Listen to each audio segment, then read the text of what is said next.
Hey, Geff, welcome to the show. Thank you so much for taking the time. How are you doing?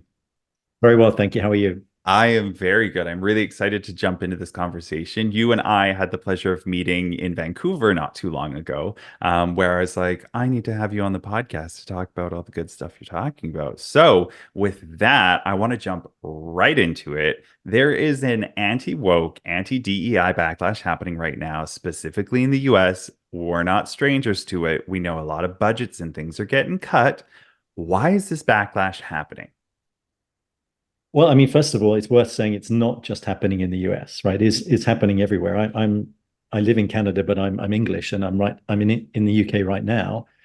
A general election's just been called, and for the next 6 weeks, there will be an election campaign, and DE&I, trust me, is going to be a political football. So it's everywhere, but a lot of it is rooted in the US for sure. And a lot of the reason it's happening there is the same reason it's happening everywhere, and a lot of this is to do with human emotion, right? It's a very emotional trigger, like somebody coming along to you and trying to change something which we're not good at change. Humans are not good at change. We think we should be because we know that change is constant and it's inevitable, but we don't like it. We shrink from change. And we particularly shrink from change which we think is detrimental to us. Anybody that thinks, well, something's happening to my, let's call it relative privilege. People are chipping away at that, and that's going to create a reaction which is adverse. That it's even if I know that ultimately this is probably inevitable because there will be societal changes and demographic changes, etc. I'm going to kind of push back against that. I'm going to be a reaction. I'm going to hold back the tide, stop the world I want to get off, and that's kind of why it's happening. So it's playing out large in people's minds, and they're finding ways to justify it, which in some cases are valid. In most cases that they're not. I'm sure we'll get into those reasons, but it's genuinely a reaction from a lot of people to say, look, this is not good for me, so I'm going to push back against it. And what they're missing there is the upside that it actually brings. And I think that that's how we really need to recalibrate the conversation going forward. Yeah, there tends to be a large portion, I would say. I maybe it's because we're in the community, but I find that a lot of LGBTQ people or LGBTQ adjacent people tend to be in the DEI space because we're already so used to being discriminated against that we know and we see and we recognize that it needs to be done. And the people I see pushing back on DEI tend to be the very hetero mask white cisgendered males of the world. Is that been in your findings? What have you found about that? It is. I mean, it's perceived to be a minority movement. I mean, there was, I think it's the Claremont Institute in the States, which is, I was just reading about this institute, and apparently it's allegedly affiliated to or closely related to Trump and DeSantis and people like that. And they made this horrible point that it was basically likening it to the Cultural Revolution in China, sort of this pushback against privilege, etc. It's just it's not fair. So couching it very much in social justice terms, which of course it is. I mean, there is an awful lot of social injustice which needs to be recognized, acknowledged, and corrected, for want of a better word. But DE&I shouldn't only be about that. And it's actually, DE&I is something that we practice in organizations as much as in social settings, in fact, more in organizations. And seeing it in the context of an organization removes, to a certain extent, the social justice piece. And you need to look at it from a different lens, as in, is it good for, the corporate environment? And I've seen lots of research out there, or lots of comments out there, which really bemused me. There was something I read about the National Center for Public Policy Research in the States, that loads of complaints have actually been filed by them, complaining that companies are neglecting their fiduciary duties to shareholders by pursuing DE&I. In other words, saying this is bad for business. And as someone who practices DE&I, and I'm sure I'll get a chance to explain why later, DE&I is actually fundamentally good for business, and not only good, essential for business success in the future. So it surprises me that people always try to come at it from just the social justice perspective, and I don't blame them, because there are a lot of very hot buttons out there, like what happened to Claudine Gay and all of the stuff that's happening on academic campuses in the States. And In the UK, we've got half of the government departments being, told not to spend anything on DNI, and for heaven's sake, don't wear a rainbow lanyard because the world will end. These are very, very emotive headlines. It's very easy to fixate on those. But stepping back, there's a bigger picture which we need to look at the other aspect of it, and that's very much what I do, working with organizations and seeing how they can become agents of change through what they do in the D&I space. Yeah, so there's two pieces I want to touch on here. One will lead to our next little spot. First piece is the way I see it is that people of privilege are being attacked and people are coming after them because we've had it. A lot of us are just like, we've had it, and especially the younger generations, they are having none of it. And what I'm seeing is that it's almost like the equivalent of when you back a dog into a corner, like maybe an angry or rabid dog, and you back them into the corner, they're going to fight tooth and nail against you because they're backed into a corner and they're going to do anything to save themselves. And that's how I'm seeing everybody, like the pressure's on right now because the small minority in that privileged powered space are being backed in corners and they're shouting and screaming because they're like that attack dog. They're like, I'm going to do everything I can to save myself. That's kind of how I see that scenario being played out. And it plays out in far right politics. It plays out in far right religious beliefs that tends to also play out in far right. And so that's how I'm seeing them. They're getting smaller and smaller and smaller, and the world is changing and it's scary and they don't know how to deal with it. So they're all just going to scream from the rooftops. The second piece is there's people like Elon Musk in the world who are saying DEI is stupid, like there's no point to it, who he, represents the most white privileged person in the world. And then there's also people like Mark Cuban who are like, no, no, no, no, no. This is actually a good thing. And I can tell you why it's a good thing. And I think it speaks to the part you were talking about, where it's not just looking at it from the social aspect of it, but actually what it means to the company. So I want to get into the numbers a little bit. Looking at those, what's the real bottom line for a company when it comes to the benefits of DEI in that lens? Well, the bottom line is it's essential to your future business. The world is never going to stand still, right? So, you can push back against what are effectively societal and demographic changes as much as you want, but eventually somebody else who's not pushing back and is embracing them, is going to overtake you. If you all you do is resist change. A very common example that is always used is what happened to Kodak. Kodak used to be a dominant, the predominant camera company. Everybody had a Kodak camera. Then along came digital photography, and they knew about it. In fact, I think they were the first people to know about it, but decided not to embrace it because they were so dominant in their existing space that why would they want to dilute that? And it just said, okay, we're not embracing that. We're resisting change. And of course, that's fine for them. But along came everybody else, and who even needs a camera now? You've got one in your phone. So Kodak is, where's Kodak, right? You can resist all you want, but eventually these things will always happen, because if you don't do it, somebody else will, and you'll be overtaken.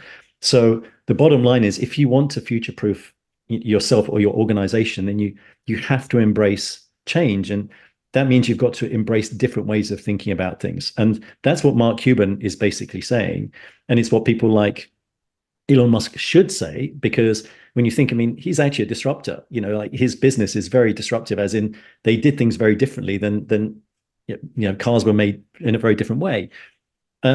It's surprising when you think about that. In his case, it was maybe different because a lot of it was his idea, but most of us are not Elon Musk. Most organizations thrive upon lots of different ideas coming from different people, not one particular person. So, we need to encourage that. And organizations are going to be, not only this is good for them, this is making a change to their bottom line, but we need them to be both beneficiary and an actor in this, right? Because these big brands are going to outlive all of us, right? They're going to be around for a long time. They're certainly going to outlive politicians. They've got the brand, the reach, the resources to be agents of change. So we need them to understand that this is a good thing to do. And that means that they need to agree that it's a good thing to do, which means they need to get profits from it. So showing them how to do that, showing them the value of embracing difference, celebrating difference, not just accepting it, but even celebrating it by being inclusive.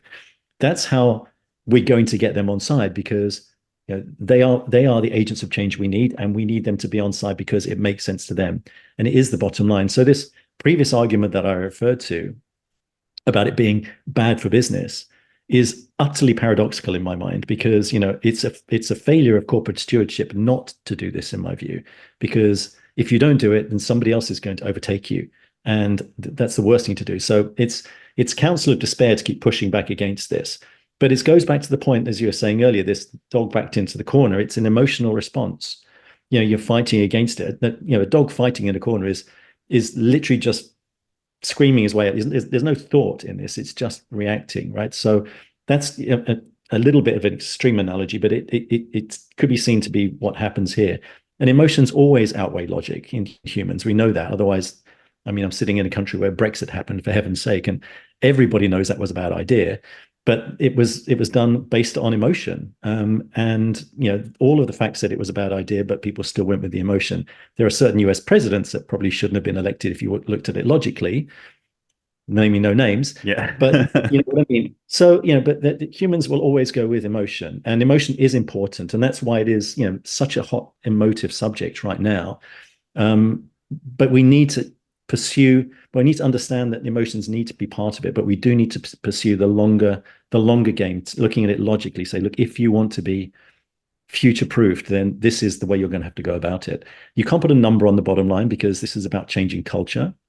It's very much changing culture is like turning the Titanic. It's not something you can just, if I put a pound in here, it's going to be £2 coming out there, or dollars.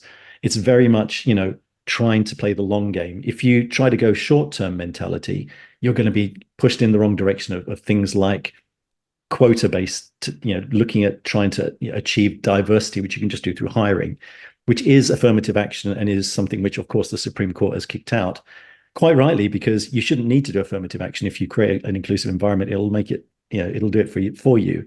So, it's very much, trying to build it for the long term. Yeah.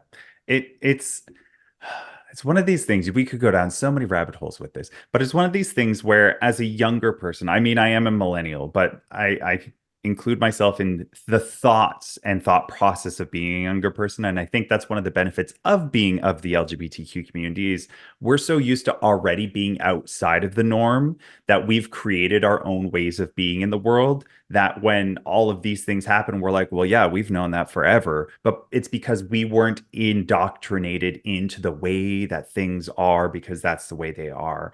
And looking at companies and corporations and how they are now, a lot of them have been around for a very long time, and they need to evolve and grow and change in order to stay relevant. Otherwise, you're going to go extinct. But we're still in that space where the people who are currently running those places started life at a very different time than where we are now. And it's almost like this absolute fear of death. And it's not just death of themselves, but it's death of themselves. It's death of how they think the world should work. It's death of, the way they think that their company should be. And they are just raging against it. And again, it just comes back to the fact that the majority of CEOs and people up the top are cisgendered white men. And they're just going to live the way that they want to live. And they're going to try and change the tides to bring it back to quote unquote better ways. There was just that douche canoe that just went viral for saying the things he said about women being back in the kitchen, and just these backwards thoughts of, you're like, they're reminiscent of a time that was quote unquote better, but quote unquote better for who? Who Yeah, was yeah. that time better for? It was only better for one specific type of person in this world, but it was an awful time for many, many more of us. And so, what we're going through in today's society, I think, is the growing pains of change, and that growing pains hurt. I remember growing up as a kid, my knees, I would scream at night just because my body was growing so fast. My knees couldn't keep up, and it was so painful that I would scream. I feel like we're in that right now, because there is such a difference between the boomers and Gen X compared to the Gen Z and the Gen Alphas. And then there's the millennials in the middle being like, okay, let's try and keep this together, but nobody can afford to do that. And it's just this wild, wild west of what's happening in the world. I'm really Uh, curious, what's the negatives in a financial regard when it comes in a financial regard when a company opts out of DEI. Because I agree with you in what you say. You need to have that variety of thought in your organization in order to grow, move forward. But what are the actual like measurable negatives that you can actually see if a company's like, we're opting out of this? Yeah. Well, I mean, there are several ways that you can look at this, and unfortunately, most companies limit their way to looking at it is as to just managing the downside. So they ideologically frame DE&I as a problem rather than an opportunity or a solution. And that's missing a trick because all you're ever doing is trying to get back to zero. You should be building from zero.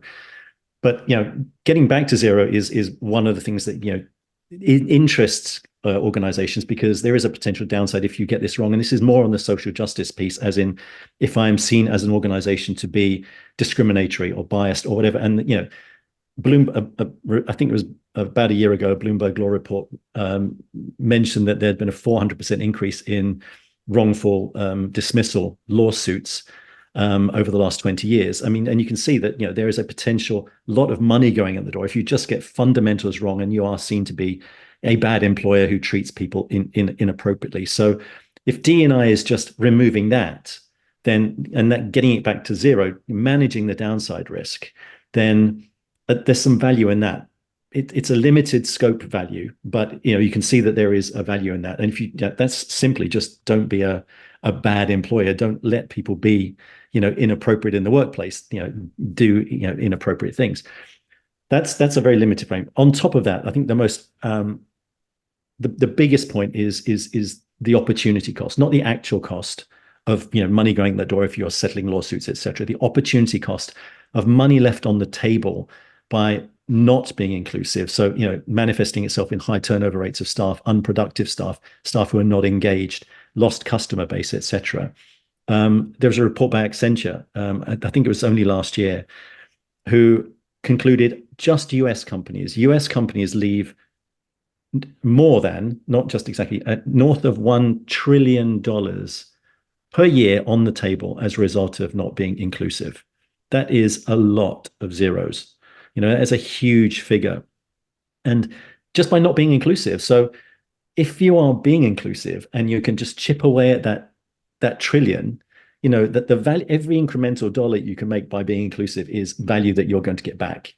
And you need to do that by embracing the things that we were talking about earlier. So actually saying, look, I need to future-proof myself, and I need to celebrate different perspectives and give them a psychologically safe space so that they can feel included and actually will contribute different experiences, whether it's a different demographic experience of being a different gender or a different ethnicity or a different orientation, or whether it's even an acquired trait, like somebody who's just got a different went to a different school or some overseas experience, or just brings a different perspective to bear, so that you don't just replicate yourself in your own image and fall into the homogeneity trap. It's what everything you do which changes the way you look at things, so you don't just keep doing things in this perpetual fornex loop of homogeneity and repetition, and will give you the opportunity to look to innovate for the future and be better at identifying real risks and creatively problem solving. That's where the value of D&I comes in. And it's about the I. It's not about the D. It's make sure that you actually include people. It's no good putting people around the table that look and sound a bit different if you just ignore them. You've got to empower them to give a contribution. And that's where the I comes in. And that's why I often push back against the idea of calling it D&I, because they don't really belong together. Diversity will not create inclusion, but inclusion will create diversity. If you get inclusion right, you don't need affirmative action. You don't need quotas, because an inclusive environment will attract diverse thought, and people will go there because they will feel valued, and they will go there and they'll want to be there and they'll stay there. If you create a diverse environment and ignore everyone, they're all going to leave. Yeah. So simple as that. Create that environment, and you don't need any of these quotas or any of the things that the Supreme Court doesn't like. Yeah. And all of these things trickle down from the top, or from the top down. We all know it. Every company is an example of from the top down. It's always like, why are you leaving this place? Well, it's a shitty place to work, but why is it a shitty place to work? Because X so and so has control over me in some way that is an awful way, and that always trickles down from the top. But I've always seen companies that people are like, well, I love this company. It's like, well, why? And you see the people running it, and you're like, oh, well, they're good people, and they're doing the inclusive things, and they're making this a fun place and an enjoyable place to work, and that trickles down. There's this great organization called Org Match, and their founder Trevor Loke. I just interviewed him on the podcast, and they're doing the work to connect these big organizations, these big company corporates, to uh, be more equitable in their donating.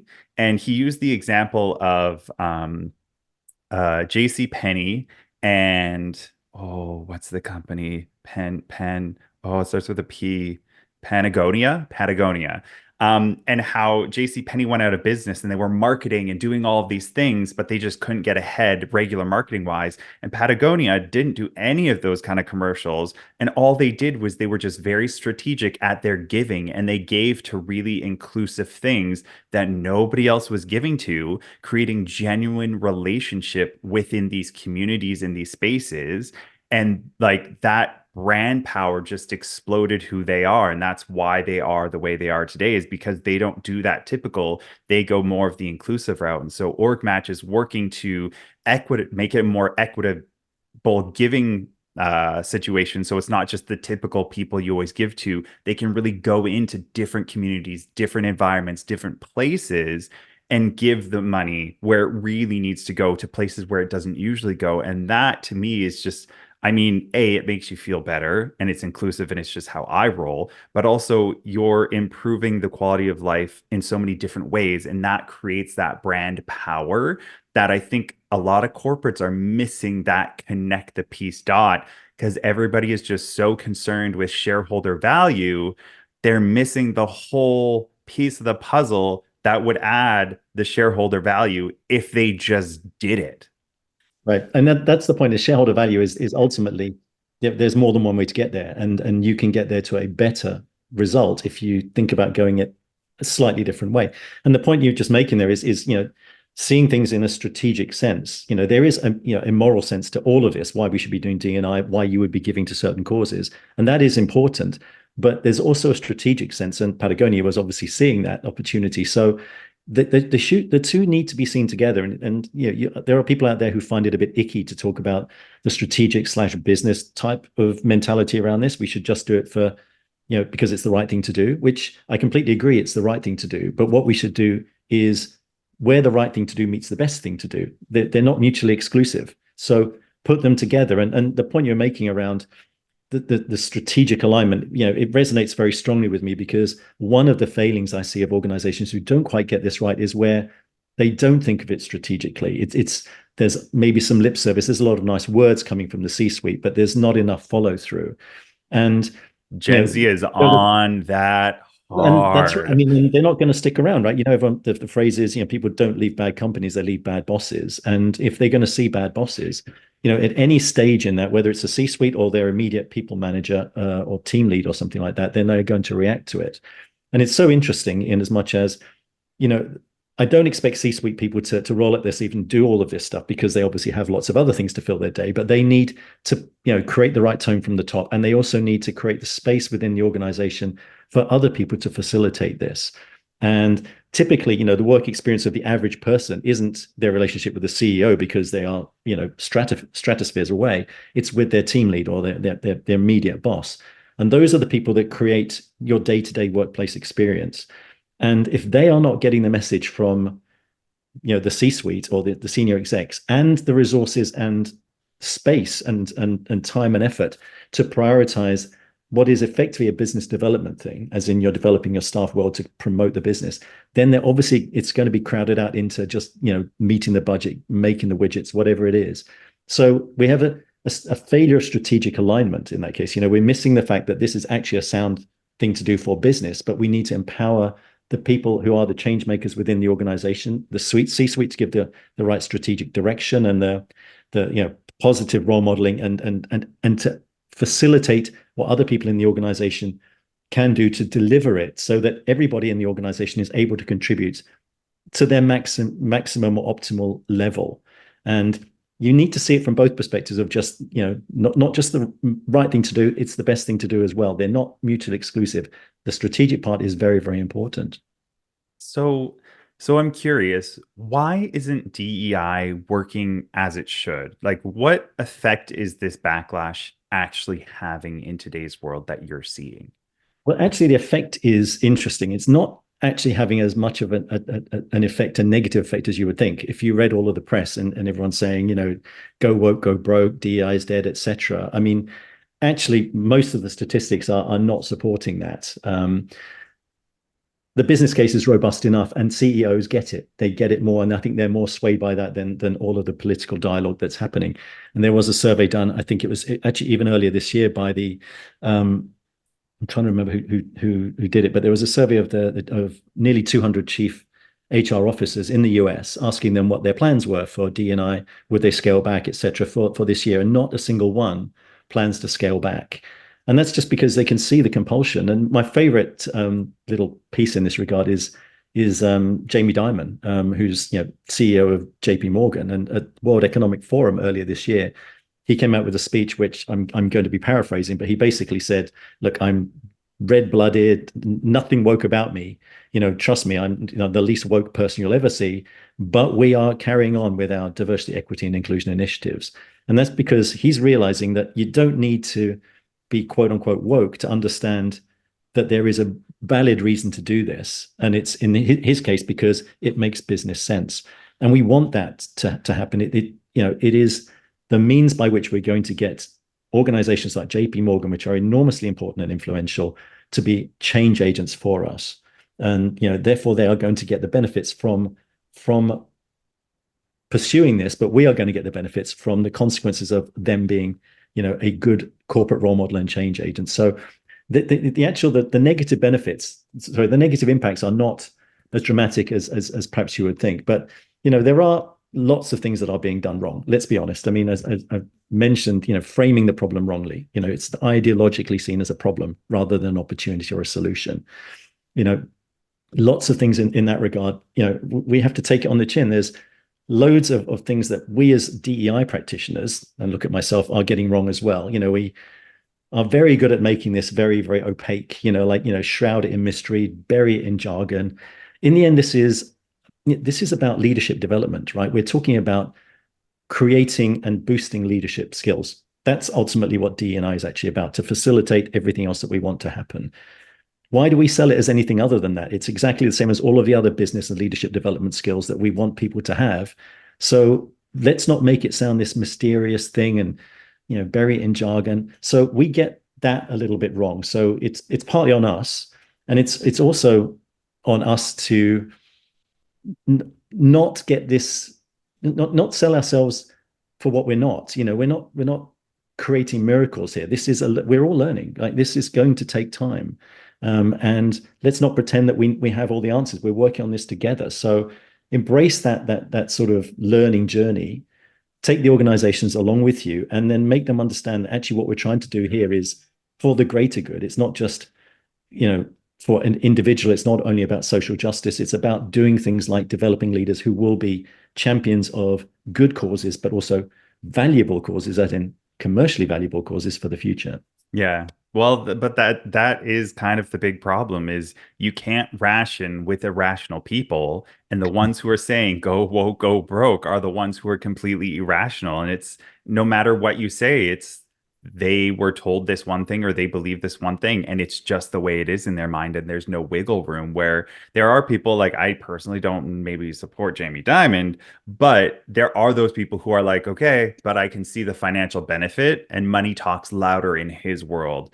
But if you go to an irrational person and they happen to be running a company, no matter how much logic it makes to them, they're still not going to do it, because they're like, I don't care, I'm an irrational person. They're not going to say that, but we know that at the end of the day is what it boils down to. Is if you have an irrational person who has a belief or a belief system, they don't care what proof you throw at them. They're just going to believe what they want to believe because it's what they want to believe. It's what I was saying earlier. I mean, it's always a tension here between emotion and logic, and emotion's always going to win. It takes a very strong personality to suppress their emotions enough to let logic happen. Let's think about all the decisions we make in our lives, and most of them are actually dictated by emotion rather than logic. So, Yeah. we can't blame business people if they do that, but eventually logic has to prevail in the long run. Emotion is a short-term reaction and often requires you to do some fixing afterwards, and logic would prevent you from having to do that. Yeah, I personally, I am a very rational, logical person. Like my thought process is always like logical first, emotional later if it comes up. I've been told I can be a bit cold-hearted in that way, but when I do get passionate, it's because it's already gone through the filter of like reasoning and rational thought that it's just like, but this doesn't make sense in so many different capacities. How can you not see it? And so me talking to an irrational person on something that's just so simple, that's where I get triggered. I'm like, "Ugh, how can you just choose to ignore facts that are right in your face?" But, Yeah, no, that's the story of the queer community.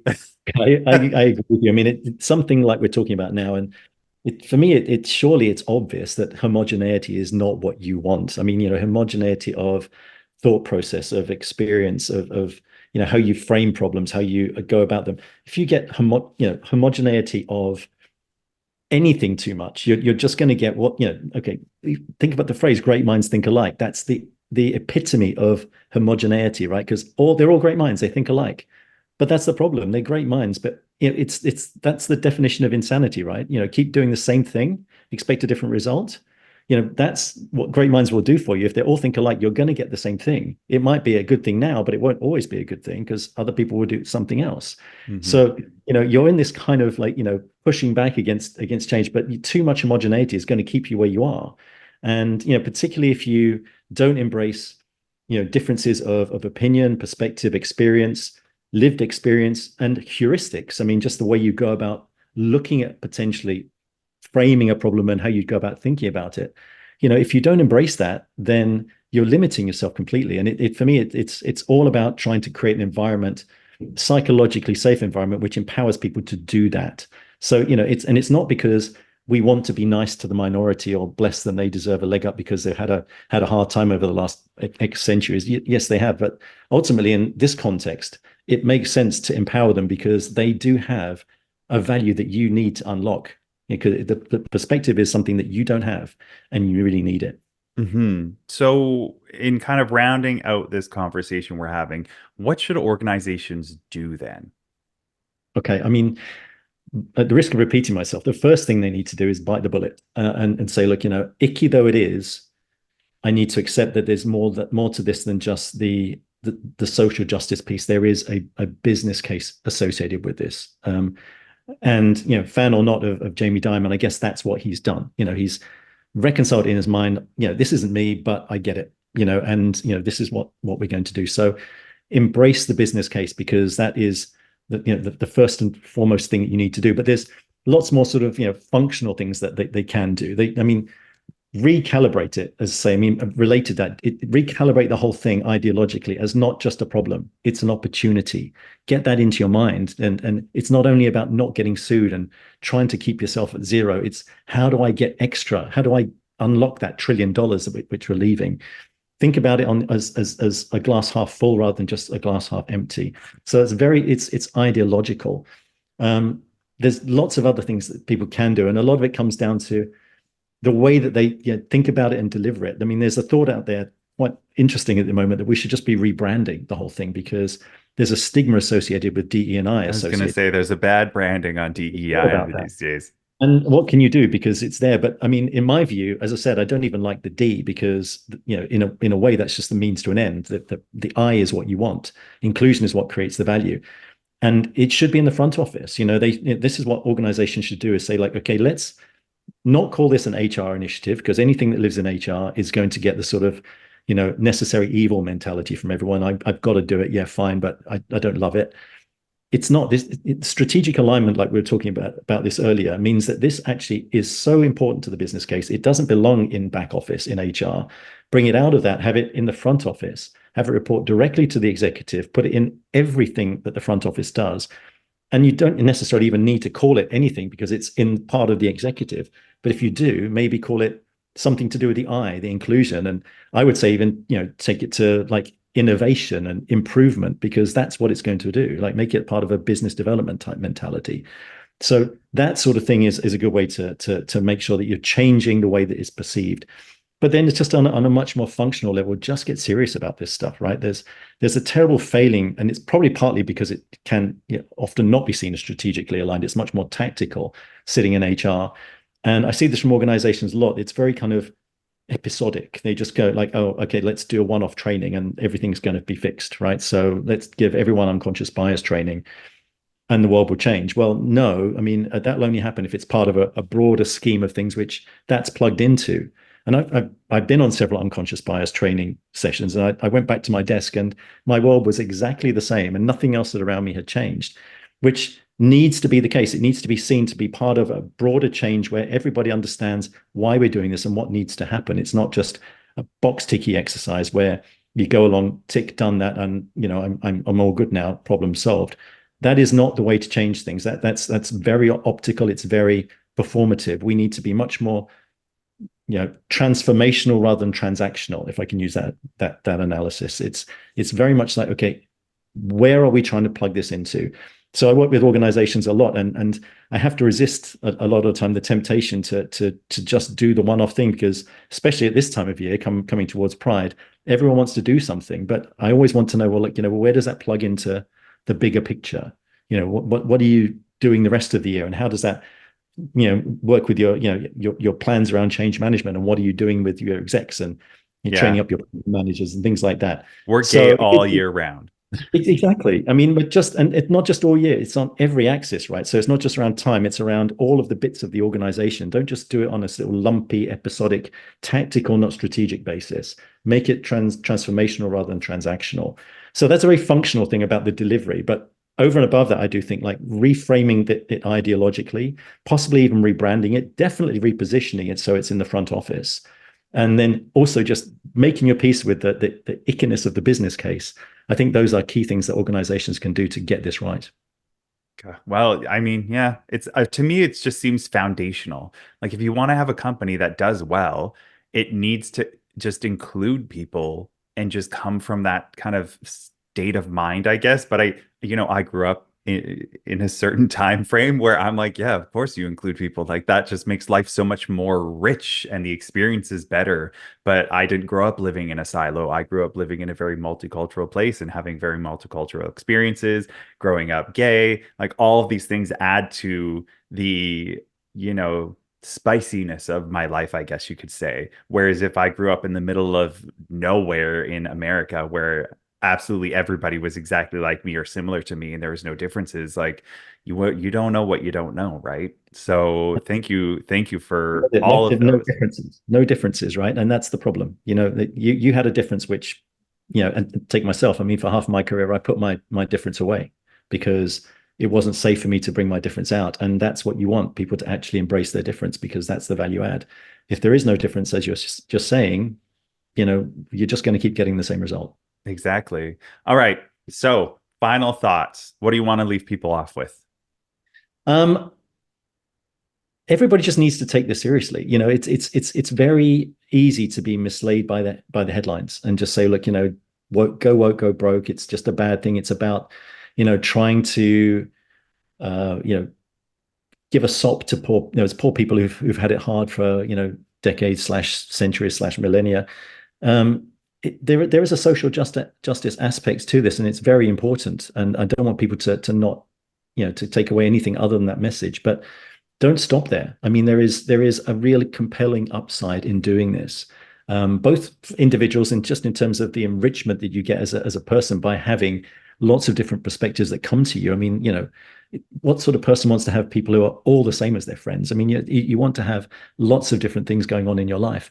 And organizations are the same. They are melting pots which have so much potential. And if you add all the potential in, you've just got to unlock it And the way to unlock it is to actually take inclusion seriously and do the things that I was talking about earlier, because otherwise you're going to be overtaken. It's a matter of time until you become obsolete. I've given some examples earlier, but you cannot push back against inevitable societal, demographic, and developmental change. I mean, how much change have we seen in our lifetimes? It's incredible when you think about it. And if you resist that, you can resist it for so long, but eventually those waters are going to break through.